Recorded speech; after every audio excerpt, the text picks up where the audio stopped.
Hola, hola, queridos hermanos, bienvenidos a la primera entrega de nuestro programa Ictus, el espacio en el cual estaremos tratando de contestar humildemente algunas de sus preguntas e inquietudes sobre el cristianismo verdadero. Mi nombre es Carlos Eduardo Casanova y el día de hoy estaremos haciendo una presentación con respecto a los hermanos de Jesús.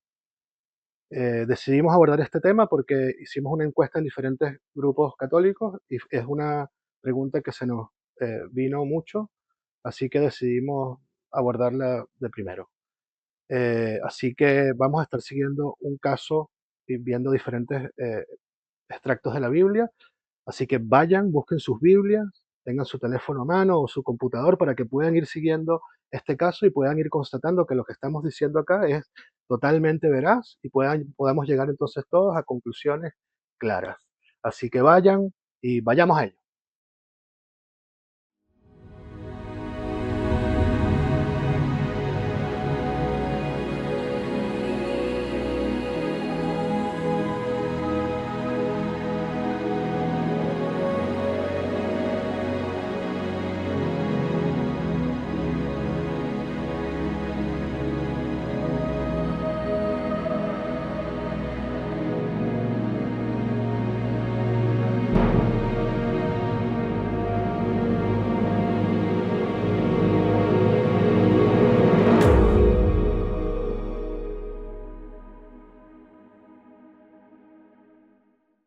Vamos a comenzar con la presentación y vamos a ir desarrollando entonces el tema.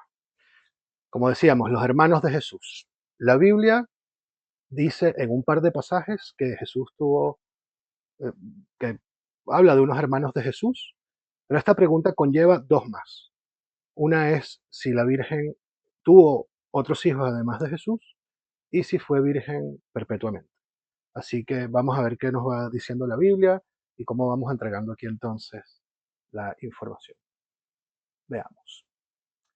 A pesar de sus múltiples errores intencionales, decidimos utilizar la Reina Valera 1960, una Biblia protestante, porque consideramos que si un hermano separado seguía nuestro programa y quería buscar los pasajes que estamos entregando, nosotros quisimos que pudieran ellos ir a su Biblia y lo encontraran tal cual sale allí. Así que no haya duda alguna de que lo que estamos diciendo es correcto, verdadero, inclusive utilizando la Biblia que ellos utilizan. Biblia que nosotros de ninguna manera recomendamos. Tiene, como habíamos dicho ya previamente, tiene múltiples errores intencionales de traducción para justificar algunas de las creencias que ellos tienen. De hecho, hoy vamos a ver un par de ellos y vamos a hablar un poco para que vean lo que estamos diciendo acá es cierto. Bueno, entonces ahora vamos a ir a los dos pasajes que ellos utilizan específicamente para decir que Jesucristo tuvo hermanos. Recuerden que los evangelios de Mateo, Marcos y Lucas son llamados evangelios sinópticos porque contienen eventos que se ven, o sea, narran los mismos eventos en algunas ocasiones y en muchas otras ocasiones las palabras que utilizan son muy similares. ¿Ok? Aquí vamos a ver un mismo evento narrado en Mateo y en Marcos. En Lucas también se narra el mismo evento, pero no habla de hermanos de Jesús. Así que no lo vamos a utilizar, solamente vamos a utilizar los dos en los que se habla de hermanos de Jesús. El primero de ellos entonces es Mateo 13, del 53 al 58, vamos a leer hasta el 55 nada más, después vamos a abordar el resto. Vayamos. Que cuando terminó Jesús estas parábolas, se fue de allí y venido a su tierra, les enseñaba en la sinagoga de ellos, de tal manera que se maravillaban y decían, ¿de dónde tiene esta sabiduría y estos milagros? ¿No es este el hijo del carpintero? ¿No se llama su madre María y sus hermanos Jacobo, José, Simón y Judas? Aquí vale hacer un paréntesis y comentarles que Jacobo es la transliteración del nombre Jacob. En las Biblias católicas que ustedes tienen en casa van a conseguirlo como Santiago, es el mismo nombre, solo que nosotros le anteponemos al Iago, le anteponemos el San. Entonces para nosotros es Santiago. Obviamente los hermanos evangélicos no aceptan la comunión de los santos, así que no aceptan el nombre Santiago y utilizan esta otra transliteración del mismo nombre, Jacobo. Así que en sus Biblias, Santiago, Jacobo es la misma persona. Continuamos. Vamos entonces a la cita sinóptica del Evangelio de Marcos, Marcos 6, 3 y 4. Vamos a abordar ahorita solamente la parte 3, la parte 4, de la parte 4 vamos a hablar posteriormente. Veamos. ¿No es este el carpintero, hijo de María, hermano de Jacobo, de José, de Judas y de Simón? ¿No están también aquí con nosotros sus hermanas? Y se escandalizaban de él. Vamos a hacer aquí una pequeña pausa y hay algo que nos salta a la vista. Estas son las dos citas que ellos utilizan para decir que Jesús tuvo hermanos y que María tuvo otros hijos. Pero hay algo que nos salta, como decía ya previamente, a la vista muy elocuentemente. Y es que en ninguna parte se nos habla de hijos de María. En ninguno. Solo se dice hermanos de Jesús, no hijos de María. De hecho, algo, digamos, curioso, es que el único sitio en toda la Biblia que se habla de un hijo de María es precisamente aquí, en Marcos 6, que dice, ¿no es este el carpintero hijo de María? ¿No es este no es este el carpintero hijo de María? Es el único sitio en toda la Biblia que se habla de un hijo de María. En todas las otras partes se refieren a María como la madre de Jesús. Así que ya eso de por sí es de una elocuencia muy grande. Así que podría Jesús haber tenido hermanos que fueran solamente hijos de José, por ejemplo, cosa que de todas maneras vamos a ver que no es así, pero podría ser. O sea, no necesariamente porque Jesús tenga hermanos quiere decir que María tuvo otros hijos. Así que eso lo vamos a ver más adelante. Igual es simpático, es curioso y cabe verlo, porque hay veces que se traen cosas que no son, ¿no? O conclusiones que no se siguen. Muy bien.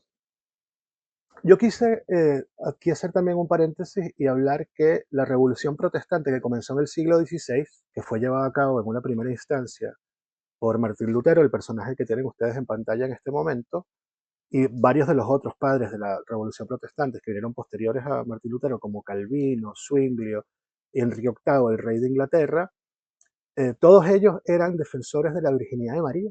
Y esto es sumamente importante porque los, entre comillas, evangélicos del día de hoy, del siglo XXI, no podrían ni sentarse en una mesa con los padres de la revolución protestante mismo, porque serían considerados herejes por los padres de su movimiento, digamos, de su revolución. Así que veamos lo que dice Martín Lutero aquí en un texto, en un extracto de un texto publicado en el año 1523, para que ustedes vean que lo que estamos diciendo es cierto. Una nueva mentira acerca de mí está circulando. De acuerdo a ella, se supone que yo he predicado y escrito que María, la Madre de Dios, no fue virgen antes o después del nacimiento de Cristo. Esto está en el libro That Jesus Christ Was Born a Jew, que Jesucristo fue nacido judío, del año 1573, como les había dicho previamente. Así que imagínense, los propios padres de la Revolución Protestante defendían la virginidad de la Virgen María. Y ahí vamos a ver un poco después por qué es que se va dando esto, que el protestantismo, las interpretaciones van cambiando y van cayendo en más herejías y más herejías y más herejías sin parar. Vamos a ver las razones por las cuales la vamos a abordar muy superficialmente, digamos, pero vamos a decir un poco por qué es que ocurre esto para que se entienda por qué es que nuestros hermanos separados caen en este tipo de errores. Lo primero que debemos decir con respecto a ello, y para poder entender un poco más, como les comentaba, por qué es que ocurre esto, es que la Biblia tiene diferentes dimensiones. ¿Okay? La Biblia tiene una dimensión literaria, la Biblia fue escrita por personas, claro, inspiradas por el Espíritu Santo, pero personas al fin, que utilizaron diferentes géneros literarios. Eh, de hecho, cuando nosotros interpretamos la Biblia, lo hacemos los católicos, digamos, sabemos que tenemos diferentes tipos de interpretaciones. Tenemos la literal, tenemos la espiritual, dentro de la espiritual está la metafórica, la anagógica, etc. Así que eso hay que tomarlo en cuenta, es importante. Luego tenemos la dimensión geográfica. El pacto que hace Dios con Abraham lo hace ofreciéndole una tierra a Abraham. Recuerden que Abraham era de Ur de los Caldeos, lo que hoy en día es Irak, y Dios le da, le promete la tierra de Canaán, donde está hoy en día eh, Israel y Palestina, tierra con grandes guerras y muchas tragedias que están sucediendo en este preciso momento. Entonces, digamos, el pacto es en la tierra. Y esa tierra además tiene unas condiciones geográficas muy particulares. Es el terreno más deprimido del mundo, 400 metros bajo el nivel del mar. Está enclavado cerca del desierto. Tiene un río por el medio que lo atraviesa y lo divide, Cisjordania y Transjordania. Está cerca del mar Mediterráneo. Tiene unas montañas en el norte. Es parte de lo que se llama la creciente fértil. O sea, hay una serie de características geográficas que son importantes para entender también las escrituras. Y también tiene una dimensión histórica. La Biblia fue escrita en un periodo de tiempo muy amplio, narra eventos que van desde el principio hasta la venida de Jesucristo, bueno, y después un poco posterior, el libro de los Hechos, narra los eventos de la formación de la iglesia, o los primeros momentos de la iglesia, cuerpo místico de Cristo. Entonces es un tiempo muy amplio, tiene características de eventos muy diferentes y diversos, y entonces esto hay que tomarlo en cuenta. Igual las lenguas que se hablaban en los eventos que narra la Biblia, es importante que conozcamos algunos aspectos de estas lenguas que se hablaban allí, porque eso nos va a dar las respuestas o algunas respuestas muy categóricas de por qué pasan algunas cosas en la Biblia. Entonces, si uno no entiende esto, es muy fácil que se caiga en errores. ¿Sí? Luego, yo quise también hacer, o sea, nosotros quisimos en realidad, hacer un paréntesis acá y hablar un poco, aunque sea muy someramente, muy superficialmente, sobre la sola escritura.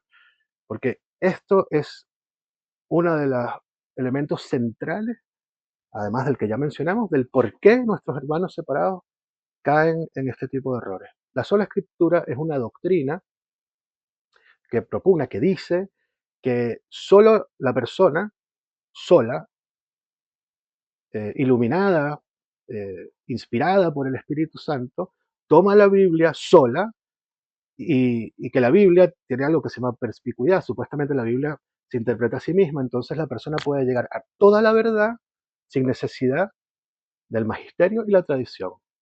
La sola escritura, había formas, digamos, rudimentarias de la sola escritura. Antes de Martín Lutero había un hereje importante inglés, John Wycliffe, que tenía una forma de sola escritura, también hubo otro, un español, etcétera.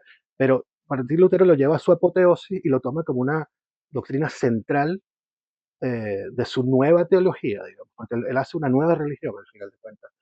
Y él quería justamente cargarse el magisterio. Recuerden que el magisterio es maestros que fueron, o que son hasta el día de hoy, entrenados específicamente para entender la escritura y interpretarla correctamente. Además, con la tradición, recuerden la palabra tradición viene de tradere, tradere significa pasar por mano, y esta tradición oral fue pasada desde Jesucristo, los apóstoles, sucesivamente, es decir, en sucesión hasta el día de hoy.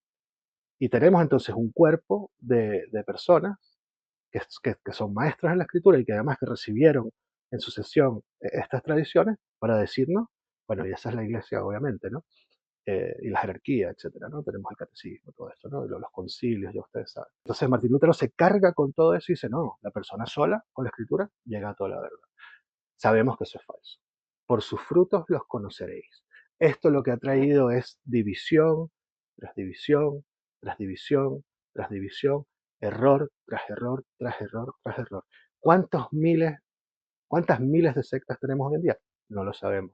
Miles de miles de miles. Es imposible saberlo porque cada día sale una persona que está en una de estas, entre comillas, iglesias, sentada, lee la Biblia, no está de acuerdo con su pastor y tiene una nueva interpretación, agarra parte de las ovejas, se va al garaje de su casa y forma otra, entre comillas, iglesia. Entonces es imposible saber qué tan profundo estamos. Y sabemos que eso va en contra de lo que nuestro Señor Jesucristo quería. Él en su oración sacerdotal pedía, Padre, que sean uno como tú y yo somos uno, uno. No puede haber miles. Además, es antibíblico, porque dice que toda la verdad está dentro de la Biblia, pero la Biblia no dice eso de sí misma. La Biblia no dice que es la columna y fundamento de toda la verdad, dice que es la iglesia, en las cartas de Pablo. Pero bueno, ahora vamos a ver dos instancias donde se refuta específicamente eh, la sola escritura, muy rápidamente. Así que la Biblia, digo, la sola escritura es lo que se llama una incoherencia autorreferencial, es decir, se refuta a sí misma. y las escrituras no la enseñan, por el contrario, enseñan lo contrario. Vamos a abordar dos textos, después vamos a mencionar un tercero, para que se vea que lo que decía Martín Lutero, que la persona sola, privadamente, llegaría a toda la verdad, utilizando solamente la escritura, sin el magisterio y sin la tradición. Veamos. Segunda de Pedro 1:20. Segunda de Pedro 1:20. Entendiendo primero esto, que ninguna profecía de la escritura es de interpretación privada, ninguna profecía de la escritura es de interpretación privada, podríamos darlo allí, porque nunca la profecía fue traída por voluntad humana, sino que los santos hombres de Dios hablaron siendo inspirados por el Espíritu Santo. No es de interpretación privada. Y número 2, segunda de Pedro 3, 15 y 16, vamos a ver qué dice. Y tened entendido que la paciencia de nuestro Señor es para salvación, como también nuestro amado hermano Pablo, según la sabiduría que le ha sido dada, os ha escrito, casi en todas sus epístolas, hablando en ellas de estas cosas, entre las cuales hay algunas difíciles de entender, las cuales los indoctos, ¿sí?, e inconstantes tuercen, como también las otras escrituras, para su propia perdición. Martín Lutero dijo, me cargo el magisterio, no necesitamos a los maestros, pero la Biblia dice justamente que los indoctos, es decir, los que no son maestros, tuercen las escrituras para su propia condenación. La Biblia nos dice lo contrario. Además que por sus frutos los conocemos, ya sabemos que ha traído la sola escritura y lo que ha traído es un desastre, lamentablemente. Lamentablemente. Hay un tercer pasaje que es Hechos 8, el episodio de Felipe y el eunuco etíope. Recuerden que Felipe, el Espíritu Santo le dice que se acerque al eunuco, va donde está él y le pregunta, lo oye que está leyendo al profeta Isaías y le pregunta que si entiende lo que está leyendo. Y el eunuco le dice algo que es grande, dice, ¿cómo voy a entender si no tengo a nadie que me lo explique? Es decir, necesito de un maestro, necesito del magisterio.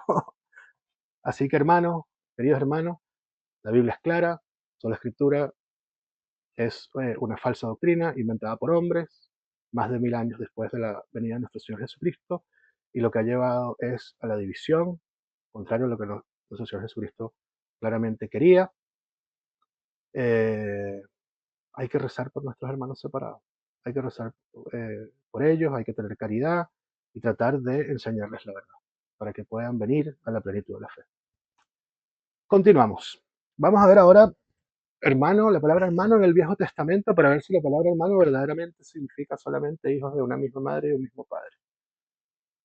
Veamos, yo quise acá incluir, le pregunté a la inteligencia artificial de Gemini, que es la de Google, con respecto a si la palabra hermano en hebreo era solamente hijo de una misma madre y un mismo padre, y aquí tengo la respuesta, vamos a abordarla en un minuto.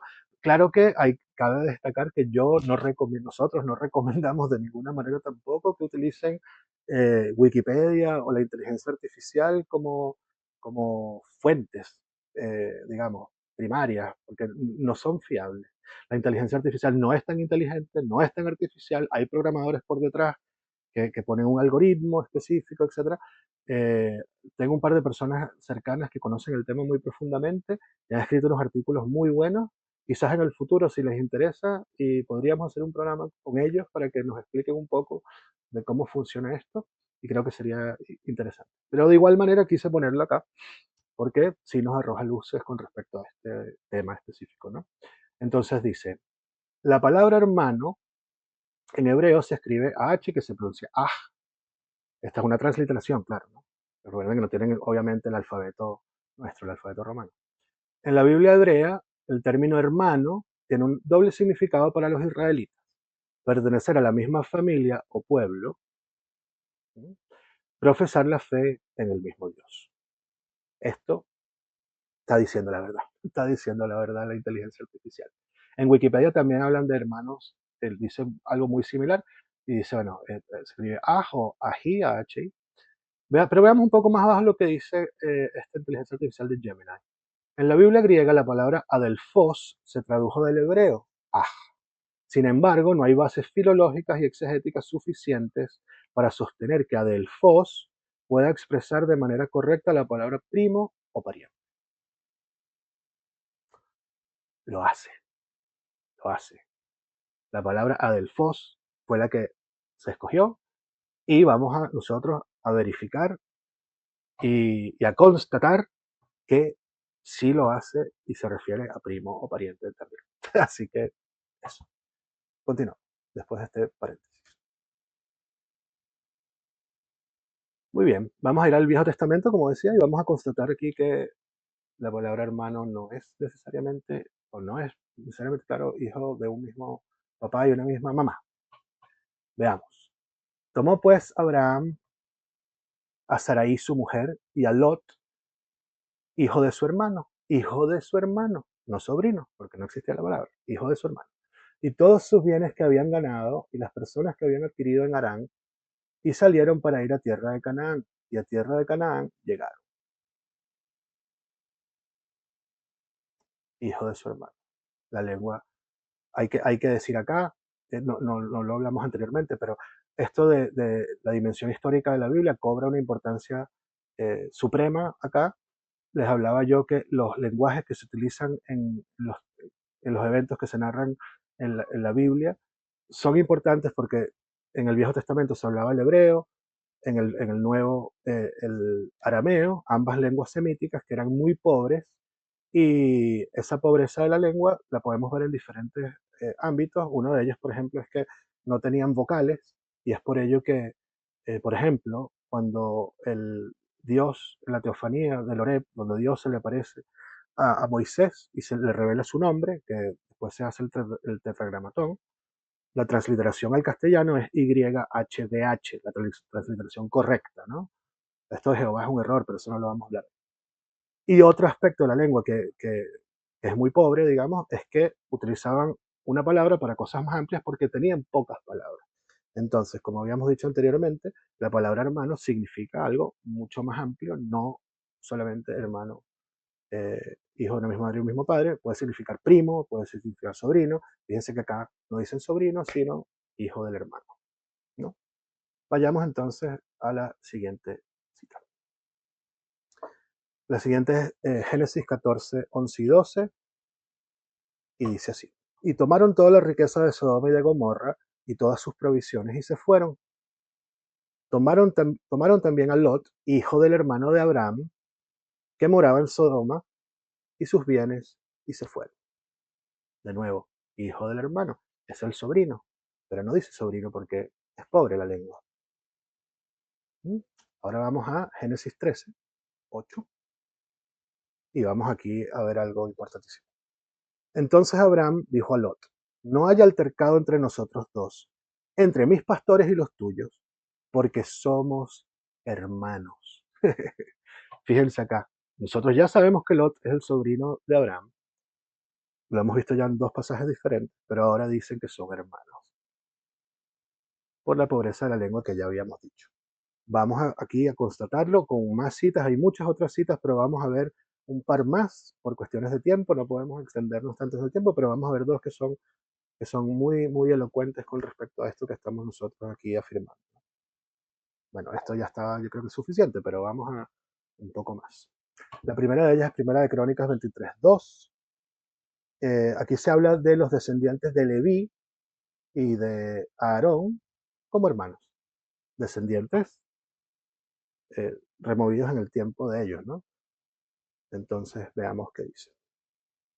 Y para que tuviesen la guarda del tabernáculo de reunión y la guarda del santuario, bajo las órdenes de los hijos de Aarón, sus hermanos, en el ministerio de la casa de Jehová. Aquí estamos viendo hijos, simplemente son miembros de un mismo pueblo. Ahora lo vamos a ver aquí más amplio todavía. En Deuteronomio 23 vamos a ver cómo, en el 7 y en el 8, vamos a ver cómo se refieren a los edomitas como hermanos. Recuerden que Abraham tuvo dos hijos, uno con Agar, la esclava, Ismael, y uno con su esposa Sarai, luego Sara, Isaac. Isaac continuó el pacto, digamos, y tuvo dos hijos. Tuvo a Esaú y a Jacob. Jacob se le llama posteriormente Israel y a sus descendientes israelitas, y Esaú se le llama posteriormente Edom y a sus descendientes edomitas, luego idumeos. Veamos qué dice acá entonces en Deuteronomio 23. No aborrecerás al edomita, es decir, a los israelitas se les está diciendo que los edomitas no los aborrecerás, porque es tu hermano. No aborrecerás al egipcio, porque forastero fuiste en su tierra.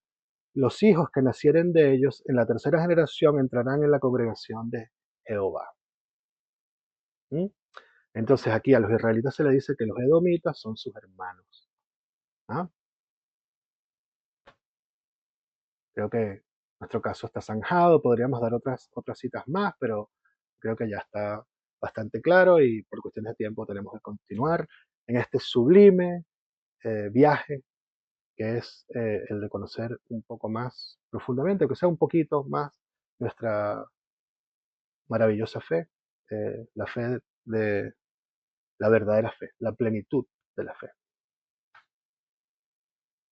Veamos, ahora vamos a ver hermanos en el Nuevo Testamento. La primera cita que vamos a utilizar va a ser importante. Veamos. En este caso, vamos a 1 Corintios 15:6, y aquí vemos en este evento, cuando Jesucristo ya ha resucitado, dice lo siguiente. Después apareció a más de 500 hermanos a la vez, de los cuales muchos viven aún y otros ya duermen. Entonces, si nosotros nos vamos con la interpretación de nuestros hermanos separados, nos veríamos forzados a pensar que Jesucristo tuvo, no solamente que Jesucristo tuvo más de 500 hermanos, sí, sino que la Virgen María tuvo más de 500 hijos, cosa que es absolutamente risible, obviamente, ¿no? Entonces aquí claramente, hermanos, se está refiriendo a hermanos en una misma fe, a un mismo Dios, básicamente. Eso es. Ahora, en la siguiente cita vamos a ver, nosotros vamos a ir un poco más allá, vamos a ir identificando cada uno de los supuestos hermanos de Jesús, vamos a ver quiénes son, ¿verdad? Para luego ver quiénes eran sus padres, porque en la Biblia no sale y nos va a quedar súper claro y bueno, vamos a ello. Entonces vamos, Mateo 10, del 2 al 4. Los nombres de los 12 apóstoles son estos. Recuerden que los hijos, habíamos dicho que los hermanos de Jesús eran Simón, Jacobo, José, Judas. ¿Ok? Pero de los apóstoles hay dos Simón, dos Jacobo y dos Judas. José sí solamente hay uno. Entonces tenemos que identificar cuál de los dos Simón es, cuál de los dos Jacobo o Santiago es y cuál de los dos Judas es. Eso lo vamos a hacer ahora. Vamos. Los nombres de los 12 apóstoles son estos. Primero Simón, llamado Pedro, que posteriormente tuvo una gran tarea, como nosotros sabemos, y Andrés, su hermano. Sabemos que este Simón no es Pedro, la roca, porque este Simón es Simón Barjona, hijo de Jonás. Entonces, este Simón no es. Tiene que ser el otro Simón que lo llaman el cananeo. Aquí le dicen cananista, pero nosotros decimos el cananeo. Veamos. Jacobo, hijo de Zebedeo, y Juan, su hermano. Este es Juan el Evangelista. Este Jacobo, o sea, este Santiago, es Santiago el mayor, hijo de Zebedeo, el que llegó a España, que le apareció la Virgen, eso lo sabemos por tradición, el que hizo el camino de Santiago, en Compostela, famosamente, y que luego va a Jerusalén y es asesinado por Herodes Agripa. Este, Santiago el Grande, o el mayor, no es. Entonces es el otro Santiago, el otro Jacobo. Felipe, Bartolomé, Tomás, Mateo el publicano, Jacobo, hijo de Alfeo. O sea, el supuesto Jacobo, Santiago, hijo, hermano de Jesús, no es hijo de José, es hijo de Alfeo. ¿Mm? Es hijo de Alfeo. Aquí cabe destacar también que el nombre Alfeos, es una transliteración de un nombre hebreo, probablemente Gilafí, parece, y está también una transliteración griega que es Cleofás, que es el mismo nombre, solo que por una aspiración de la H se translitera diferente la transliteración de la versión hebrea de la transliteración de la versión griega. Pero es el mismo nombre, Alfeo y Cleofás. Y eso también lo sabemos por otros escritos, como de Papías y tal, pero no nos vamos a entrar en eso hoy. Luego, Leveo, aquí ponen Leveo, pero es Judas, por sobrenombre Tadeo, tan conocido en los católicos, San Judas Tadeo, ¿verdad? Este es el otro hermano, es el supuesto hermano de Jesús también, no Judas el Iscariote, que fue el que lo entregó. Entonces ya tenemos identificado a dos de los hermanos. Simón el cananista, o sea, el cananeo, y Judas Iscariote. Entonces ya sabemos cuál es el Simón, que es el cananeo, cuál es el Jacobo, que es Jacobo el menor, el que fue obispo de Jerusalén, y sabemos cuál es el San Judas Tadeo. Con José no tenemos problema porque sabemos que José es el único eh, llamado José entre los apóstoles. Así que, y ya Santiago sabemos, el menor no es hijo de José, no es hermano de Jesús, hermano de padre y madre. Continuamos. Aquí vamos a una cita de San Mateo 27:55. Estaban allí muchas mujeres mirando de lejos, las cuales habían seguido a Jesús desde Galilea, sirviéndole, entre las cuales estaban María Magdalena, María la madre de Jacobo y de José, o sea que Jacobo, hijo de Alfeo, es hijo de Alfeo, o sea, su papá es Alfeo, y también es hijo de una María. Y esta María es madre no solamente de Jacobo, sino de José, otro de los hermanos de Jesús. Entonces, ya dos de los hermanos de Jesús sabemos que no son hermanos de Jesús. Y la madre de los hijos de Zebedeo. ¿Sí? Aquí vamos a ver una cita sinóptica, narra el mismo evento, en el Evangelio de Marcos. Veamos. También había algunas mujeres mirando de lejos, entre las cuales estaban María Magdalena, María, la madre de Jacobo y de José, y de Salomé. Entonces ya sabemos que Jacobo y José no son hijos, no son hermanos de Jesús. Su papá es Alfeo o Cleofás y su madre es María, pero también está una supuesta hermana de Jesús, Salomé, que tampoco es hermana de Jesús. Porque recuerden que también hablaba de hermana. Bueno, entonces ya se nos va cayendo la herejía enfrente de nuestros propios ojos poco a poco, pero vamos a continuar, vamos a continuar. Aquí San Judas Tadeo escribió una carta que fue incluida en el canon de la Biblia, o sea, está en nuestra Biblia, y en el primer capítulo, en el primer versículo, Judas comienza su carta de esta manera. Judas, siervo de Jesucristo y hermano de Jacobo, a los llamados santificados en Dios Padre y guardados en Jesucristo, misericordia y paz y amor os sean multiplicados. Aquí San Judas Tadeo dice que él es siervo de Jesucristo, no hermano de Jesucristo, pero sí hermano de Jacobo. Eso ya de por sí es de una importancia magna, o sea, una importancia muy grande. Judas escribe su propio puño y letra que es siervo de Jesucristo, no hermano de Jesucristo, y hermano de Jacobo, pero sí hermano de Jacobo.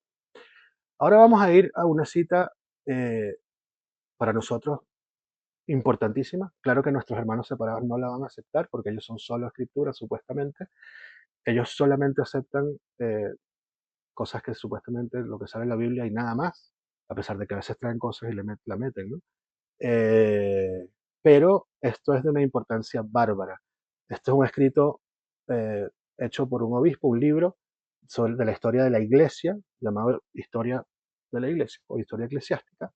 Eh, el nombre de este obispo, sucesor de los apóstoles, es Eusebio de Cesarea, fue obispo de Cesarea y vivió apenas 3 siglos después de que nuestro Señor estuvo acá en la tierra. Y en este libro, en el capítulo 22, perdón, en el eh, capítulo 22, párrafo 4, escribe lo siguiente. Y después que Santiago el Justo, o sea, el supuesto hermano de Jesús, que es el Santiago el Justo o el menor, hubo sufrido el martirio, lo mismo que el Señor y por la misma razón, su primo, Simeón, el hijo de Cleofás, fue constituido obispo. Todos le habían propuesto por ser el otro primo del Señor. Aquí, Eusebio de Cesarea nos dice que tanto Simón como Santiago, supuestos hermanos de Jesús, son primos de nuestro Señor. Aquí él no tenía el problema de la lengua y nos lo dice derechamente, primos. A mí, yo les digo algo, yo creo que el que ideó, el padre, digamos, el verdadero padre de la Revolución Protestante, eh, puso como doctrina central la sola escritura, yo estoy convencido, para que justamente las personas no fueran y constataran todo este tipo de cosas que nos dicen los padres de la iglesia, que nos dirimen este tipo de dudas de manera muy clara. La tradición ha sido clara desde el principio hasta hoy, eso todo está allí, pero ellos no quieren verlo. Por eso hay que rezar por ellos, hay que rezar por ellos, hay que enseñarles, hay que tener mucha caridad siempre con amor, como decía Santa Teresa del Ávila. El amor construye puentes a través de los cuales la verdad puede pasar.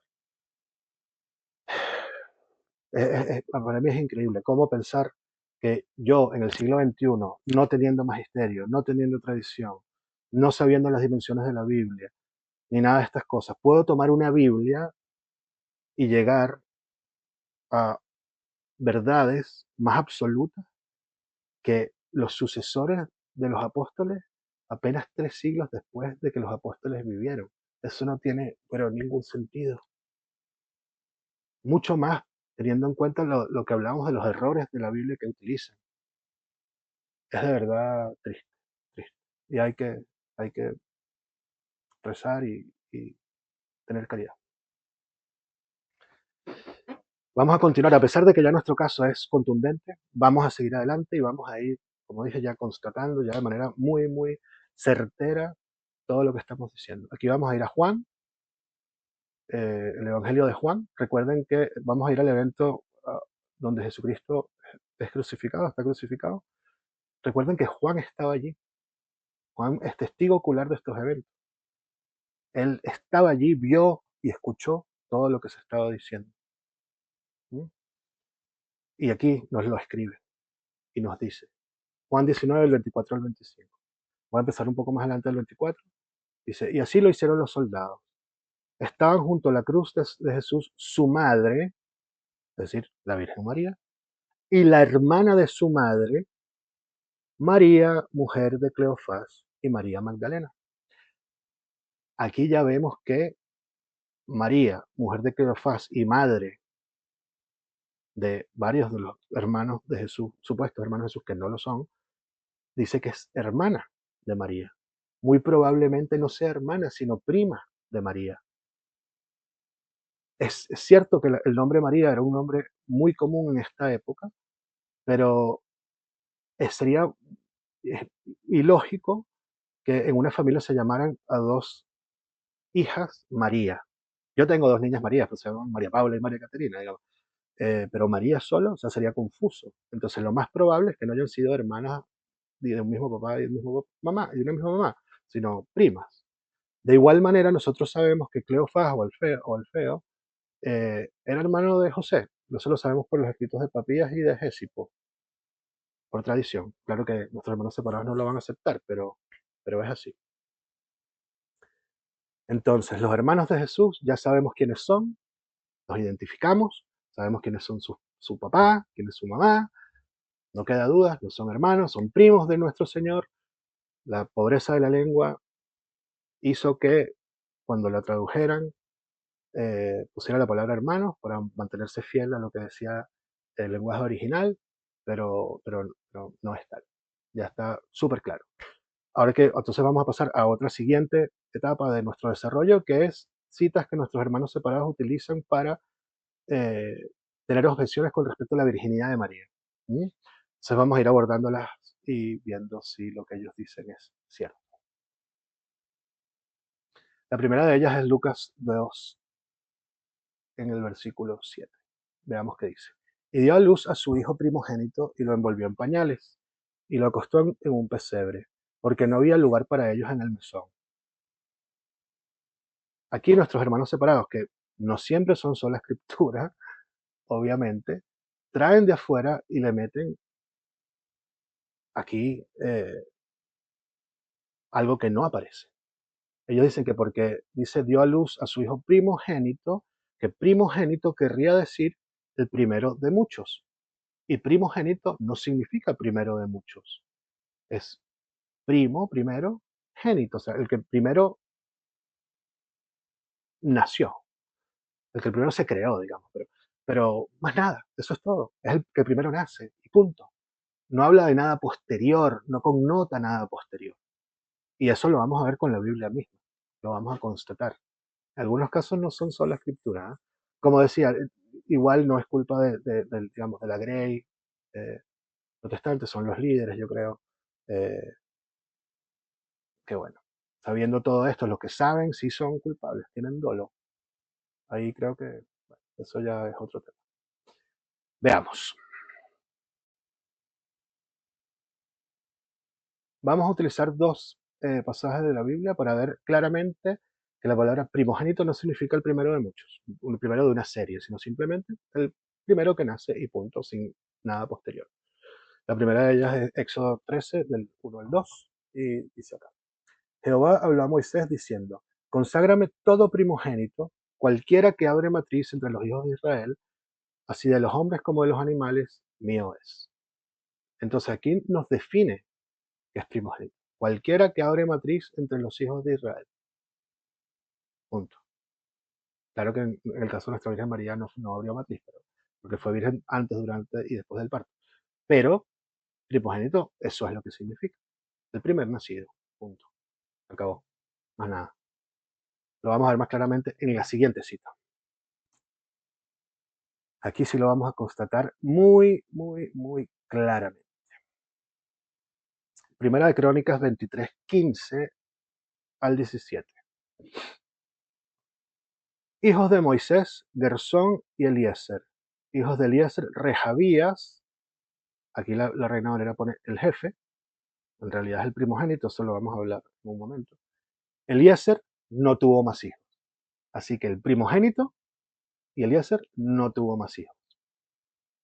No hubo más. El primogénito es el primero que nace y punto. ¿No? Pero los hijos de Rehabías fueron numerosos. Sí. Bueno, yo quise, aquí lo expandí un poco y puse antes, los hijos de Moisés fueron Gersón y Eliezer, hijo de Gersón fue Sebuel el jefe, e hijo de Eliezer fue Rehabías el jefe. Entonces, aquí ellos lo traducen como jefe. La palabra que se utiliza acá en hebreo es harosh, o sea, harosh. Y yo utilicé un diccionario protestante, el diccionario Strong, para buscar la palabra rosh, que significa lo vamos a utilizar este mismo diccionario después y te tengo una lámina para que ustedes vean que lo pueden usar. Yo voy a poner en la descripción del programa el link para que ustedes puedan ir y verlo ustedes mismos. La palabra Rosh significa efectivamente, puede significar jefe, pero jefe, entendido, y lo dice así el diccionario protestante, jefe porque, claro, es el jefe porque es el primogénito. En las culturas antiguas y todavía en donde hay monarquías, quien es el sucesor del rey es el jefe, digamos, es el primogénito. El primero que nace es el que termina convirtiéndose en rey, como pasó en Inglaterra o como pasó en España con Felipe, Inglaterra con Carlos. Casos así como de hoy, inclusive, ustedes lo ven. Pero es jefe porque es eso, es el primero. Y de hecho, hay muchas Biblias católicas, la latinoamericana, la de Jerusalén, lo ponen como el primero. eh, yo no recomiendo mucho estas Biblias tampoco. E inclusive Biblias protestantes. La Biblia protestante, que es como la Reina Valera en inglés, que es la King James, dice firstborn, el primogénito. Y una en el castellano, que es la palabra de Dios hispanoamericana, dice el primogénito también. Así que Biblias protestantes inclusive le ponen como el primogénito. Este es uno de los casos que ellos utilizan ahí un poco bueno, para que no se vea tan claramente ciertas cosas. Curiosamente, en la de Navarra también dice jefe, eso cabe notarlo, que también lo dice, pero bueno, nosotros sabemos que es por qué es. Así que fíjense, entonces, Rehavías es el primogénito y Eliezer no tuvo más hijos. Así que ese argumento queda descartado. Ahora vamos a ir a un argumento, otro argumento que ellos utilizan y como un pasaje y vamos a comentarlo. Esta otra cita la utilizan los hermanos protestantes muy comúnmente, la he escuchado bastante. Bueno, dice, pero no la conoció hasta que dio a luz a su hijo primogénito y le puso por nombre Jesús. Entonces ellos dicen, de nuevo, trayendo de afuera, o sea, no es solo escritura a veces, que no la conoció. Recuerden que en la Biblia conocer es consumar, digamos, el matrimonio o copular, hasta que dio a luz. Es decir, hasta que dio a luz quiere decir que después sí. En el contexto judaico no es así. La palabra, esto, hasta que, es hasta que, hasta ese punto y listo, no tiene ninguna connotación futura. Esto es algo que ellos traen. Y lo vamos a ver de manera muy clara utilizando la Biblia misma. Vamos a ir a 2 de Samuel 6:23. Y en la misma hablan de Mical, que es la esposa de David, hija de Saúl. Dice, y Mical, hija de Saúl, nunca tuvo hijos hasta el día de su muerte. De nuevo, si nosotros vamos con la interpretación de nuestros hermanos separados, tendríamos que pensar que Mical nunca tuvo hijos hasta que murió, pero después de que murió, sí los tuvo. O sea que una muerta tuvo hijos. Esto es totalmente risible. Entonces, podemos ver perfectamente que en el contexto judaico de la lengua hebrea, en la Biblia, el hasta que, de las lenguas semíticas en la Biblia, el hasta que no significa, no tiene ninguna connotación posterior, simplemente dice hasta ese punto y ya, se acabó. Así que hasta ahí ese argumento. Y vamos a ver entonces un par de cosas más, vamos a retrotraernos a Marcos 6, y ahora sí vamos a hablar del 4, como les había dicho previamente, y vamos a ver en la boca de nuestro Señor Jesucristo algo de inigualable importancia. Veamos. ¿No es este el carpintero, hijo de María, hermano de Jacobo, de José, de Judas y de Simón? O sea, sus primos. ¿No están también aquí entre nosotros sus hermanas, sus primos, como Salomé, por ejemplo? Y se escandalizaban de él. Mas Jesús les decía, no hay profeta sin honra sino en su propia tierra, y entre sus parientes, y en su casa. Es decir, cuando él le dicen lo de adelphoi, que es el plural de adelfos, y adelfé, que es el femenino, él no le responde con la misma palabra. Aquí el agiógrafo, o sea, el Marcos, San Marcos, inspirado por el Espíritu Santo, escribe y pone en la boca de Jesús una palabra diferente del griego, que es singeneusin. Aquí yo quise traerles el diccionario Strong del que les hablaba previamente. Lamentablemente busqué un diccionario en castellano, así como que podía buscar online y gratis para traerles, pero lamentablemente no pude conseguir algo como esto que está en inglés. Así que yo voy a ponerles el link y pueden verlo, pero lamentablemente está en inglés, no pude conseguirlo en castellano. Pero bueno, aquí constatamos que la palabra singeneusin, que es lo que dice nuestro Señor, significa relatives, es decir, parientes, hijos de otro vientre. Cuando Jesús le dicen lo de hermanos, él responde, hermanos entendido como en este sentido amplio, que es miembros de una misma familia, no hijos de un mismo padre y una misma madre. Jesús responde, sin geneusin, parientes, hijos de otro vientre. Así que Jesucristo mismo nos dice, el propio Evangelio de San Marcos, son mis hermanos, sí, pero no mis hermanos entendidos como lo entendemos en el siglo XXI, sino son mis parientes, hijos de otro vientre. Así que quedó zanjado. Eh, igual vamos a irnos a otra cita. Seguimos con Juan, estando allí en la cruz, al final, ya en los momentos postreros de nuestro Señor.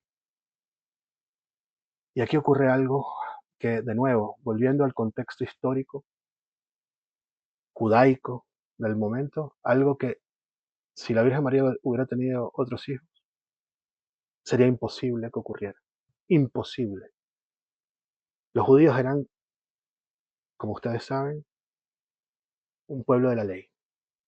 Y el cuarto mandamiento del decálogo es claro: honrar a padre y madre. Si la Virgen María hubiera tenido otros hijos, ella hubiera quedado a cargo, y su primogénito murió, hubiera quedado a cargo de sus hijos. Pero no los tenía. Y porque no los tenía, nuestro Señor Jesucristo se la confía a Juan. Veámoslo. Cuando vio Jesús a su madre y al discípulo a quien él amaba, que estaba presente, dijo a su madre: Mujer, he ahí a tu hijo. Después dijo al discípulo: He ahí tu madre. Y desde aquella hora el discípulo la recibió en su casa. La Virgen María, nuestra Santa Madre, quedó a cargo de Juan, porque no tenía hijo. Eso es obvio. Así que, queridos hermanos, y nótese que en todo este desarrollo los he estado llamando hermanos, y ustedes no son hijos de una misma madre y un mismo padre. Digamos con absoluta propiedad que nuestra Santa Madre fue virgen antes, durante y después del parto, tal como lo afirmó el Concilio de Letrán en el año 649. Así que muchísimas gracias por haber seguido nuestro desarrollo. Espero les haya gustado y sea de gran utilidad para ustedes. Si les gustó, denle like, suscríbanse y compartan con sus amigos para que más personas lleguen a este contenido. Paz y bien.